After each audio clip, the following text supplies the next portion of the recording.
Hello friends, कैसे आप सब। आज हम कारनोट साइकिल की एक प्रॉब्लम के बारे में देखेंगे। लास्ट लेक्चर में हमने कारनोट साइकिल के बारे में पढ़ा था अच्छे से। अब हम इसकी एक प्रॉब्लम के बारे में देखेंगे। देखिए, ये आपके पास स्टेटमेंट है। In a Carnot cycle heat is supply at 350 degree Celsius. तो हीट का सप्लाई किया जा रहा है, इसका टेम्परेचर दे दिया गया है 350 डिग्री सेल्सियस। तो किसी भी क्वेश्चन को अच्छे से करने का तरीका यही है कि पहले उसका जो गिवन डाटा है उसको हम लिख लें। ठीक है, तो ये आपके पास क्या है, in a Carnot cycle heat is supply at 350 degree Celsius. तो यहाँ पे आपके पास T1 की वैल्यू दे दी गई है। T1 is equal to 350 degree Celsius heat का सप्लाई हो रहा है and is rejected at 25 degree Celsius. तो T3 की वैल्यू दे दी गई है ये 25 डिग्री सेल्सियस। तो इसको अच्छे से समझने के लिए मैं यहाँ पे इसका TS diagram, temperature entropy diagram को ड्रॉ करने जा रहा हूँ कारनोट साइकिल की। देखिए, ये आपके पास TS डायग्राम मैं बनाने जा रहा हूँ इसका।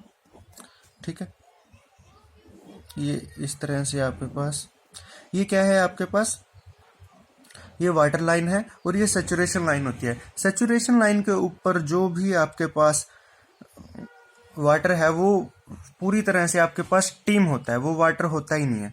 ठीक है, तो इसमें आपके पास जो है वाटर को पूरी तरह से स्टीम में कन्वर्ट कर दिया जाता है, मतलब स्टीम पूरी तरह से ड्राई होती है और इस लाइन के ऊपर वाटर का कोई भी कंटेंट स्टीम के अंदर नहीं होता है। लेकिन इस लाइन के ऊपर आपके पास पूरी तरह से जो वाटर है वो आपके पास वाटर होता है, उसमें स्टीम का कोई भी कंटेंट नहीं होता है। तो इसमें हम ये कह सकते हैं कि इस लाइन के ऊपर सारे का सारा वाटर है और इस लाइन के ऊपर सारे का सारा स्टीम है आपके पास।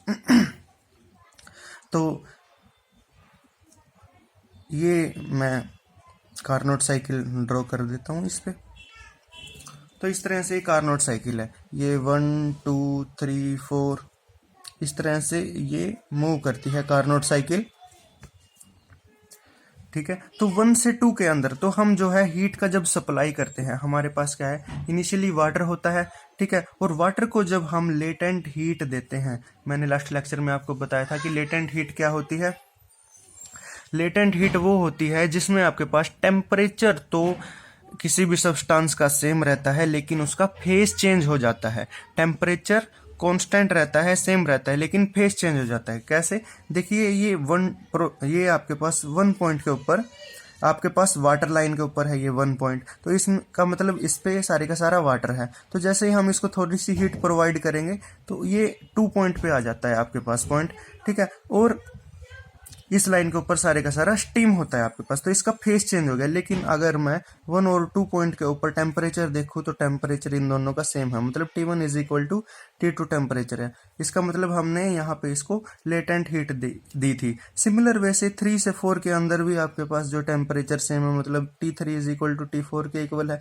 इसका मतलब यहाँ पे हीट का रिजेक्शन हो रहा है आपके पास और इसमें से लेटेंट हीट निकाल ली गई है कि टेम्परेचर तो सेम है लेकिन इनका फेस चेंज करते हैं हम। ठीक है, लेकिन एक्चुअल में देखें तो इनका फेस चेंज यहाँ पे हो नहीं रहा है, क्योंकि ये आपके पास यहाँ पे स्टीम लाइन के ऊपर नहीं है और ये आपके पास वाटर लाइन के ऊपर नहीं है। अगर इन दोनों के बीच में कोई चीज प्रेजेंट है, ठीक है, तो आपके पास आप ये बोल सकते हो कि उसमें स्टीम का कंटेंट भी और वाटर का कंटेंट भी दोनों ही मिक्स हैं आपके पास। ठीक है, तो अगर जितना ही आप वाटर लाइन के पास चलते जाओगे तो वाटर कंटेंट बढ़ता चला जाएगा, उसी तरह से जिस तरह से आप स्टीम की तरफ बढ़ते चले जाओगे तो इस तरह से आपके पास स्टीम कंटेंट ज्यादा होता चला जाएगा, वाटर कंटेंट कम होता चला जाएगा। ठीक है जी, तो अब क्या कह रहे हैं कि हीट का सप्लाई किया गया है आपके पास 350 डिग्री सेल्सियस के ऊपर, मतलब हीट का सप्लाई, मतलब T1 की वैल्यू आपके पास है 350 डिग्री सेल्सियस और हीट का रिजेक्शन किया गया है आपके पास 25 डिग्री सेल्सियस के ऊपर, मतलब इस पॉइंट से आपके पास हीट का रिजेक्शन शुरू हुआ है। तो T3 की वैल्यू जो है 25 डिग्री सेल्सियस है आपके पास। आगे देखते हैं, the working fluid is water. Working fluid हम वाटर लेके चल रहे हैं। वाहिल रिसीव हीट, तो हीट का जो रिसीव कर रहे हैं हम, evaporate from liquid, liquid at 350 degree Celsius के ऊपर। जब आपका पानी जो है 350 डिग्री सेल्सियस के ऊपर है, तो वहाँ पे हम हीट का रिसीव कर रहे हैं, ठीक है, लेटेंट हीट का रिसीव कर रहे हैं basically to the steam at 350 degree Celsius. इसमें क्या कहा गया है कि लिक्विड भी 350 डिग्री सेल्सियस के ऊपर था, और जब हमने इसको थोड़ी सी लेटेंट हीट प्रोवाइड की तो ये स्टीम के अंदर कन्वर्ट हो गया, ठीक है जी। तो फ्रॉम दी स्टीम टेबल का हम यूज करेंगे। The entropy change for this process is 1.438 kilo joule per kg kelvin. इसका मतलब क्या है कि एंट्रोपी चेंज भी मैंने आपको बताया था। देखिए ये आपके पास टीएस डायग्राम है, ठीक है, ये टेम्परेचर है, ये आपके पास एंट्रोपी है, ठीक है। तो 1 पॉइंट के ऊपर एंट्रोपी क्या है, S1 है। 2 पॉइंट के ऊपर एंट्रोपी क्या है, S2 है। अगर मैं इन दोनों का डिफरेंस निकालना चाहूं तो डिफरेंस क्या होगा, फाइनल माइनस इनिशियल, क्योंकि 1 से 2 प्रोसेस के अंदर क्या है, फाइनल माइनस इनिशियल होएगा, ठीक है। तो S2 माइनस S1 हो जाएगा, ये आपके पास क्या हो जाएगा, एंट्रोपी चेंज हो जाएगा, S2 माइनस S1। तो इसकी डायरेक्टली वैल्यू आपके पास दी गई है कि entropy change for the process is 1.438 kilo joule per kg kelvin. If the cycle operate on the stationary mass of 1 kg of water, अगर हम जो वाटर का मास दे दिया गया है कि 1 kg लेके चले, ठीक है, तो फाइंड कीजिए आपके पास हीट सप्लाई क्या होगी, उसका वर्क डन क्या होगा, हीट का रिजेक्शन क्या होगा।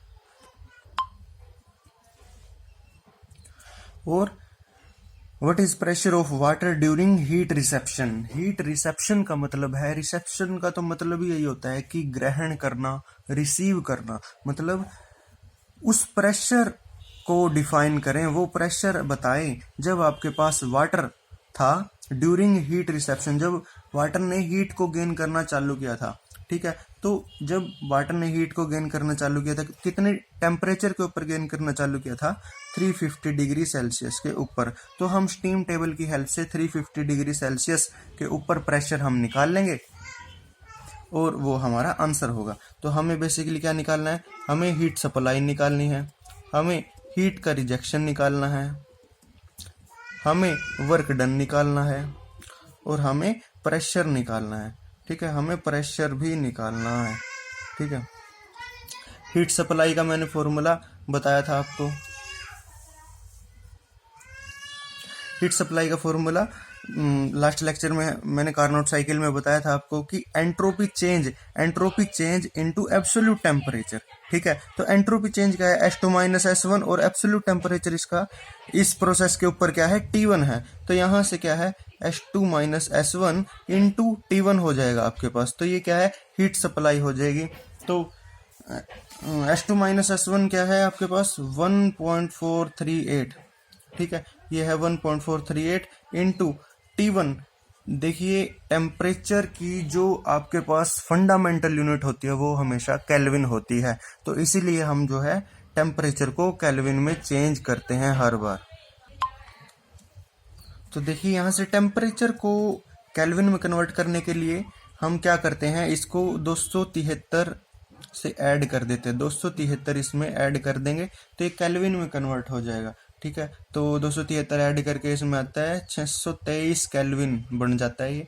सिमिलर वे से इसमें 273 ऐड करेंगे तो ये किस में कन्वर्ट हो जाएगा, 298 केल्विन में कन्वर्ट हो जाएगा, ठीक है जी। तो यहाँ से T1 की वैल्यू कितनी आई है, 623, ठीक है। तो यहाँ से जो हीट सप्लाई की वैल्यू हो जाएगी वो हो जाएगी 895.87, ठीक है, kilo joule per KG.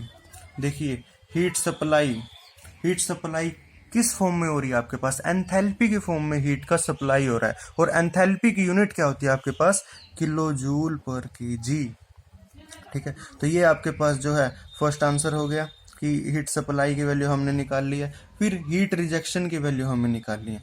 Heat rejection कहाँ हो रही है, 3 से 4 प्रोसेस के अंदर हीट का रिजेक्शन हो रहा है, ठीक है। तो entropy change into absolute temperature, entropy change S2 minus S1 into absolute temperature T3। तो यहाँ से क्या है, S2 minus S1 into T3, ठीक है। तो 1.438 इंटू में T3 की वैल्यू आपके पास क्या है, 298, ठीक है। और इसको आपके पास कैलकुलेशन करके आएगा 428.52 किलो जूल पर केजी, ठीक है। तो ये आपके पास जो है आंसर सेकंड हो जाएगा कि हीट का रिजेक्शन हो गया। वर्क डन कैसे निकालते हैं हम? वर्क डन का फॉर्मूला होता है हीट सप्लाई माइनस में heat rejection, heat supply minus heat rejection. Heat supply की वैल्यू है, हीट रिजेक्शन की वैल्यू है, मतलब क्या 895.87 माइनस में 428.52। ठीक है, तो इसकी वैल्यू आ जाएगी आपके पास 467.346 किलो जूल पर केजी। ठीक है, अब वर्क डन की वैल्यू भी किलो जूल पर केजी इसकी यूनिट होगी, क्यों? क्योंकि हीट सप्लाई और हीट रिजेक्शन दोनों ही किलो जूल पर केजी में है, तो वर्क डन भी किलो जूल पर केजी में ही आएगा। ठीक है जी, हमने 3 चीजें निकाली हैं। देखिए, हमने हीट सप्लाई निकाली, हीट रिजेक्शन, वर्क डन। अब रहता है प्रेशर निकालना है। ठीक है, क्या इसने बोला था आपके पास कि हीट रिसेप्शन के ऊपर आपके पास प्रेशर क्या था वो निकालना है। ठीक है, तो हम प्रेशर देखेंगे तो स्टीम टेबल का यूज करेंगे। ये मेरे पास स्टीम टेबल है, इसमें मैं 350 डिग्री सेल्सियस के ऊपर देखूंगा। देखिए, ये स्टीम टेबल है आपके पास, और यहाँ पे properties of system in SI unit के ऊपर है और ये एमकेएस यूनिट के ऊपर है। हम जो है आज की डेट में एसआई यूनिट के ऊपर सभी चीज लेके चलते हैं। तो ड्राई सैचुरेशन स्टीम के बारे में हम बात करेंगे टेम्परेचर बेस। ठीक है, तो 22 पेज के ऊपर हम देखेंगे इसको। ये आपके पास 22, देखिए ये पेज आ चुका है। ठीक है, टेम्परेचर बेस। ठीक है, तो हम देखेंगे टेम्परेचर अपना था 350, तो यहाँ से आगे चलते जाएंगे जब तक 350 नहीं आ जाता। देखिए, लास्ट में जाके आपके पास टेम्परेचर जो है 350 डिग्री सेल्सियस आ चुका है, और इसका प्रेशर आपके पास, ये प्रेशर की लाइन है, बार में प्रेशर है ये। ठीक है, और यहाँ पे आपके पास जो है प्रेशर इसका बनता है 165.365। तो यहाँ से प्रेशर हो जाएगा इसके पास कि प्रेशर इज इक्वल टू 165.365 बार। ये आपके पास फाइनल आंसर हो जाएगा एट किसके ऊपर? टेम्परेचर कितना था आपके पास? At temperature is equal to 350 degree Celsius. ठीक है, इस टेम्परेचर के ऊपर आपके पास ये फाइनल आंसर होगा। तो इस तरह से आपके पास एक कार्नोट साइकिल की प्रॉब्लम थी। अच्छा लगे तो लाइक और शेयर कर देना प्लीज। Thank you.